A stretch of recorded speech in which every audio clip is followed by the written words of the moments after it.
வணக்கம். வக்ரதுண்ட மகாகாய சூரியகோடி சமப்பிரப அவிக்னம் குருமே தேவ சர்வகாரியேஷு சர்வதா. தென்னாட்டுடைய சிவனை போற்றி, என் நாட்டவர்க்கும் இறைவா போற்றி. அன்பர்களே, நண்பர்களே, இந்த புத்தம் புதிய காணொலியில் உங்கள் அத்துணை பேரையும் வரவேற்பதில் மிக்க மகிழ்ச்சி கொள்கிறேன். இன்னைக்கு நம்ம பேச போறது சனிப்பயிற்சி பலன்கள் 2026 வரிசையில சிறப்பு தொகுப்பு. அதனுடைய அடிப்படையில இன்றைக்கு கும்பராசி, அதாவது வருகின்ற மார்ச் 6ஆம் தேதி கும்பராசியிலிருந்து மீனராசிக்கு பெயரவிருக்கின்ற வாக்கிய பஞ்சாங்க அப்படி பெயரவிருக்கின்ற சனி பகவானுடைய பயிற்சி பலன்கள் கும்பத்திற்கு எப்படி இருக்கும், எதை எதிர்பார்க்கலாம், எதை எதிர்பார்க்க கூடாது, அதே மாதிரி எதில் கவனமாக இருக்க வேண்டும், என்ன பரிகாரத்தை செய்யலாம், வாங்க விரிவா பேசலாம். கும்பம் காலபுருஷனுடைய 11ஆம் வீடு. கும்பராசியினுடைய குணாதிசயங்கள் பார்த்தீங்கன்னு சொன்னா, இளகிய மனம் கொண்டவர்கள் கும்பம். அதே அளவுக்கு வைராகியமும் அதே அளவுக்கு ஒரு விஷயத்துல பிடிவாதமாகவும் இருக்கக்கூடிய ஒரு ராசி கும்பம். அதீத அளவு ஆன்மீகத்தை தேடி அலையக்கூடிய ராசி கும்பம். குற்றம் குறைகள் எங்கே இருந்தாலும் கரெக்டா இவங்க கண்ணுக்கு வந்து பட்டுடும். இவங்க போய் தேட வேண்டியதில்லை, அதுவே தன்னால வந்து படும். இது கும்பம். வருகின்ற மார்ச் 6ஆம் தேதி உங்கள் ராசியிலிருந்து ஜென்ம சனி பெயர்ந்து பாத சனியாக உங்களுக்கு மீனராசிக்கு செல்லவிருக்கிறார். இந்த பலன்கள் எப்படி இருக்கும்? மிக முக்கியமான ஒரு நிகழ்வு உங்கள் வாழ்க்கையில். இது நாள் 5 வருஷமா நீங்க பட்ட அவஸ்தை கொஞ்ச நஞ்ச அவஸ்தையெல்லாம் இல்லை.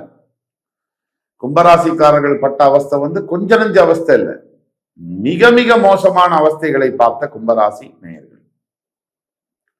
அப்படிப்பட்ட கும்பராசி இன்றைக்கு ஜென்மசனியிலிருந்து விடுபட்டு பாதசனிக்கு பெயரவிருக்கிறார்.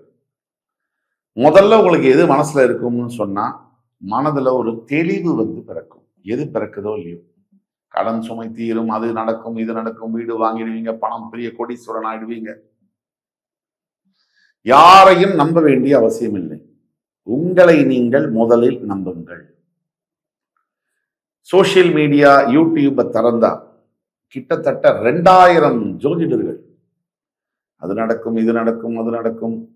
இதுல பல ஞானிகளும் உண்டு, மேதைகளும் உண்டு, சிலர் தவறாக சொல்பவர்களும் உண்டு. அதை பத்தி நம்ம பேச வேண்டியதில்லை. ஆனால் ஒரு மனிதனுடைய ஜோதிட கணக்கு, பிறப்புடைய கணக்கு என்பது இறைவனால் நிர்ணயிக்கப்பட்டது. அது எந்த நேரத்தில் எப்படி யார் வாயால் வர வேண்டும் என்பது அதுக்கு ஒரு விதி இருக்கு. உங்களுடைய கணக்க மிகப்பெரிய ஜோதிட மேதை கிட்ட போய் சொன்னாலும் சில சமயம் தோத்து போகலாம். ஒரு சாதாரண ஜோதிடர் சொல்லக்கூடிய பலன்கள்ல கூட உங்களுக்கு ஜெயிக்கலாம். எந்த நேரத்தில் கடவுள் யார் வாயின் மூலியமாக உங்களுடைய குறையை தீர்க்க அவர் ஆணையிடுகிறாரோ அது நடக்கும். இப்ப நம்ம சொல்லக்கூடியதெல்லாம் பொது பலன்கள். குறிப்பிட்டு உங்களுடைய பிறப்பு ஜாதகத்துக்கான பலன்கள் தெரியணும்னா கீழே கொடுக்கிற வாட்ஸ்அப் நம்பர்ல எங்களை தொடர்பு கொண்டு பேசுனீங்கன்னா ஆன்லைன் அப்பாயின்மெண்ட் தரும். அது மூலியமா துல்லியமா உங்களுடைய அடுத்த வாழ்க்கை நகர்வுகளை கணிக்க முடியும். அதற்கு ஏதாவது தீர்வு இருந்தாலும் அதை சொல்ல முடியும். ஒட்டுமொத்த கும்பராசி நேயர்களும் 4 முதல் 5 ஆண்டுகள் பட்ட அவஸ்தை, சனி பகவானுடைய தாக்குதல், கடந்த 2 வருஷமா முக்கியமா ஜென்ம சனியினுடைய தாக்குதல், அது சொல்லும்படியாக இல்லை. நெருப்பு சுடுது, உடம்பெல்லாம் எரியுதுன்னு சொல்லி யாராவது நம்ம கேட்கும் போது நமக்கு அது உணர்வு புரியாது. நமக்கே அந்த உணர்வு வரணும்னா தீக்காயம் நம்ம மேல பட்டாதான் அதை முழுமையா நம்மளால உணர முடியும், அந்த ஆழத்தை. அப்படிதான் கும்பராசினியர்களும் சனி பகவானுடைய தாக்குதல் பத்தி பேசினாலும் யாருக்கும் புரியாது. நீங்க சொல்ல வரீங்க நான் இவ்வளவு கஷ்டப்பட்டேன்னு, நீங்க என்ன சொல்றீங்கன்றது கூட யாருக்கும் புரியாது. உங்களுக்கு தான் தெரியும் அந்த அவஸ்தை என்னன்னு. அந்த அவஸ்தையிலிருந்து நீங்க மீள போறீங்க அப்படிங்கிறது தான் உண்மை. இந்த மார்ச் 6க்கு பிறகு உங்களுக்கு ஜென்ம சனியினுடைய தாக்குதல் இருக்காது. உங்க வாழ்நாளில் உச்சகட்ட கஷ்டம், உச்சகட்ட அவஸ்தை, அதிலிருந்து நீங்க மீள போறீங்க. இனி எப்பவும் இப்ப நீங்க பட்ட கஷ்டம் மாதிரி இனி வருங்காலத்துல கடைசி நாட்கள் வரைக்கும் இனி அந்த கஷ்டம் இல்லை அப்படிங்கிறது தான் உண்மை. இதுல முதல் ஏழரை சனி, 2வது ஏழரை சனி, 3வது ஏழரை சனி, இதில் நடுவுல இருக்கிற ஏழரை சனிக்கு தான் நான் சொல்ற பலன்கள் முழுமையாக பொருந்தும். கடைசியாக இருக்கக்கூடிய ஏழரை சனி பெரும்பாலும் மரணத்தை சம்பவிக்கிறது அப்படிங்கிறது தான் உண்மை. இதுல இரண்டாம் படியாக வரக்கூடிய ஏழரை சனி மிடில் ஏஜ்ல ஒரு 25ல இருந்து 45 ஏஜுக்குள்ள வரக்கூடிய ஏழரை சனி தான் நான் சொல்லக்கூடிய பலன்கள் கணக்கச்சிதமும் பொருந்தும். அப்போ ஜென்மசனியிலிருந்து விடுபடக்கூடியது முதல்ல மனசுல பாரம் விலகும், தெளிவு பிறக்கும். எதை எதிர்பார்க்கலாம்னா நல்ல ஒரு ஃப்ரீ மைண்டு. பிரச்சனைகள் 1000 இருந்தாலும் இதுதான் பிரச்சனைன்னு புரிஞ்சுக்கக்கூடிய தெளிவு ஃபர்ஸ்ட் வரும். அது வந்தாச்சுனாலே பாதி பிரச்சனை போயாச்சுன்னு அர்த்தம். அதுக்கடுத்து எது எதிர்பார்க்கலாம்னாக்க உடனே எல்லா பிரச்சனையும் தீர்ந்துடும், அதெல்லாம் எதிர்பார்க்க கூடாது. எதை எதிர்பார்க்கலாம்னாக்க நல்ல முடிவுகளை நீங்கள் எடுப்பீர்கள், சரியான டிசிஷன்ஸ் எடு. அதுக்கடுத்து எதை எதிர்பார்க்கலாம்னா புதிய திருப்பங்கள், நியூ லைஃப். அதாவது ஃபேமிலி லைஃபா இருக்கட்டும், ஒரு கல்யாணம் முடிஞ்சு 2வது கல்யாணத்துக்காக வெயிட் பண்ணக்கூடிய அவங்களா இருக்கட்டும், அல்லது வேலை போய் கெரியர்ல புதுசா ஒரு ஒரு டெக்னாலஜியை கத்துக்கிட்டோ, இல்லை புதுசா ஒரு தொழில் முறையை கத்துக்கிட்டோ, புதுசா தன்னை புதுப்பித்துக் கொண்டு வேற வேலை தேடுபவர்களாக இருக்கட்டும். அதே மாதிரி career new life, family new life. அதே மாதிரி ஆரோக்கியத்துல பல பிரச்சனைகளை சந்திச்சு வெளியில மீண்டு கொஞ்சம் சரியாகி அடுத்தது ரீஸ்டார்ட் பண்ணும் நபர்களாக இருக்கட்டும். இதெல்லாம் புதுசா தொடங்கக்கூடிய இதெல்லாம் ஜெயிக்கும். எதை எதிர்பார்க்கலாம்? இது நாள் வரைக்கும் இருந்த அளவுக்கு மந்த நிலை, முடிவே எடுக்க முடியாத தன்மை, யாரை பார்த்தாலும் கோபம், எரிச்சல், மற்றவங்க எல்லார்கிட்டையுமே விரோதம், சுத்தி இருக்கவங்க கிட்ட பகை, அதையெல்லாம் எண்டு கார்டு. அதை எதிர்பார்க்கலாம். இந்த மாதிரி விஷயங்களுக்கெல்லாம் எண்டு கார்டு போட போறார் சனி பகவான். அதை எதிர்பார்க்கலாம். அதே மாதிரி எதை எதிர்பார்க்க கூடாது?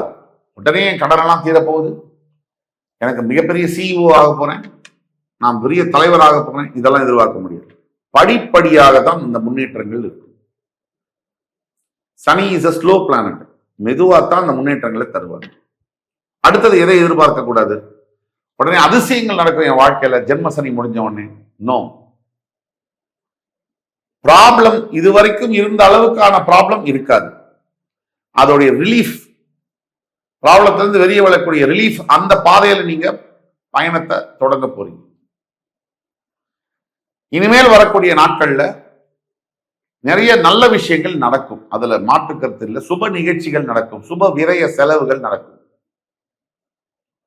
இப்ப பரிகாரம்னு எடுத்தோம்னா முக்கியமான ஒரு பரிகாரம் கும்பராசிக்கு திருநள்ளாறு காரைக்காலில் இருக்கக்கூடிய தர்பாரண்யேஸ்வரர் கோவில். ஜென்ம சனி முடிந்த பிறகு முடிந்தால், உங்களுக்கு வசதி இருந்தால் ஒரு முறை அந்த கோவிலுக்கு போயிட்டு வாங்க. அப்படி முடியாத பட்சத்துக்கு வீட்டு அருகாமையில் இருக்கக்கூடிய சிவன் கோவில், பழைய சிவன் கோவில், புதுசா கட்டின சிவன் கோவில், 100 வருஷம் முன்னாடி 500 வருஷம் முன்னாடி கட்டின சிவன் கோயில்கள் இருந்தால் அந்த சிவன் ஆலயங்களுக்கு உங்களால் முடிந்த சிவனுக்கு வஸ்திரம் அணிவிப்பதும், அல்லது அதற்கு மேலான பரிகாரம் அப்படின்னா 12 வயதுக்கு உட்பட்ட குழந்தைகளுக்கு வஸ்திர தானம் செய்வதும், படிப்பிற்கு உதவி செய்வதும், அன்னம் தானம் செய்வதும் சிவனே மகிழ்ச்சி அடையக்கூடிய அளவுக்கான பரிகாரம். இப்பதான் உங்க வாழ்க்கை புதுசா தொடங்க போகுது. இது வரைக்கும் என்ன நடந்தாலும் அது நடந்து முடிஞ்சிருச்சு. நடந்து முடிஞ்சதை மறுபடி நினைச்சு இனிமே எனக்கு எதுவுமே நடக்காது நல்லது அப்படின்னு கவலைப்படுறது மிகப்பெரிய முட்டாள்தனம். அடுத்து நீங்க ஜெயிக்க போறதுக்கான வெற்றிக்கான ஆரம்பம் மார்ச் 6ஆம் தேதி முதல் துவங்குகிறது. ஜூன் 2 குரு பயிற்சி ஆன உடனே சனி பகவான் மேல் அந்த பார்வை விழுந்த உடனே இன்னும் நல்ல விஷயங்கள் நடக்கும். ஆக பொறுமை, பொறுத்தார் பூமி ஆழ்வார். நீங்க உங்களுக்கு பொறுமையை நான் கத்துக் கொடுக்க வேண்டியதில்லை. நீங்க அடுத்து இருக்கக்கூடிய 11 ராசிகளுக்கு பொறுமைனா என்னன்னு கத்துக் கொடுக்கக்கூடிய ஒரு ராசி. சத்தியமாக சொல்லணும்னா உங்களுடைய நல்ல காலம் மார்ச் 6 முதல் தொடங்குகிறது. அதனால் பொறுமையுடன் காத்திருப்பீர், கண்டிப்பாக வாழ்க்கையை வெற்றி பெறுவீர். கும்பராசினியர்களுக்கு இந்த வீடியோ பிடிச்சிருக்கும்னு நம்புறேன். அடுத்த ஒரு காணொலியில் மறுபடியும் உங்கள் எல்லோரையும் சந்திக்கும் வரை உங்களிடமிருந்து விடைபெறுவது உங்கள் சுபாஷ் பாலகிருஷ்ணன். நன்றி, வணக்கம், வாழ்க வளமுடன்.